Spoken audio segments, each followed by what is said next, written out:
Part question. One is, That's how they fit two questions into one Yeah. question. Well, you Well, said- here's what's nice. I've learned as a candidate that I only answer what I want to anyway. that's good. Very well.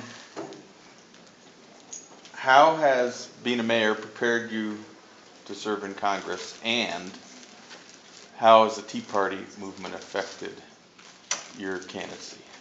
How has being mayor helped me? How is it going to help me?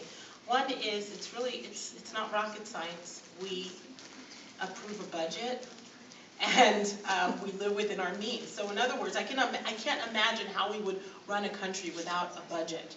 What a budget does is it tells you what you have, what your resources are, what your revenues are, what your expenditures are, and here are the programs that it tells you what you can afford and what you can't afford. I couldn't imagine running a city without a budget, let alone running a country without a budget. So before people get into the ins and outs of what to cut, what not to cut, it's actually written what our jobs are in the Constitution. That's one. And two, we have to be able to have a budget, an approved budget, before we can discuss, a balanced budget, before we can discuss what we're going to do and what we're not going to do. So remember I talked about from A to Z? I think we need to get to simplify things. And the way that we do them in cities is pretty simple, and it's not as complicated as what's happening in Washington.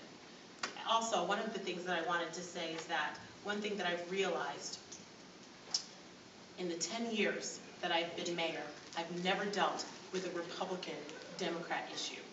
And that is because the closer you get the decision makers and people, the more party lines go away, and it becomes about communities, and it becomes about the areas that you live in.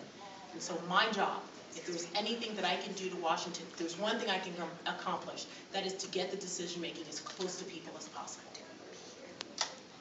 And the Tea Party, we've had some great Tea Party conservatives in the state of Utah, and they're hardworking and they've helped out quite a bit. So. Okay, thank you.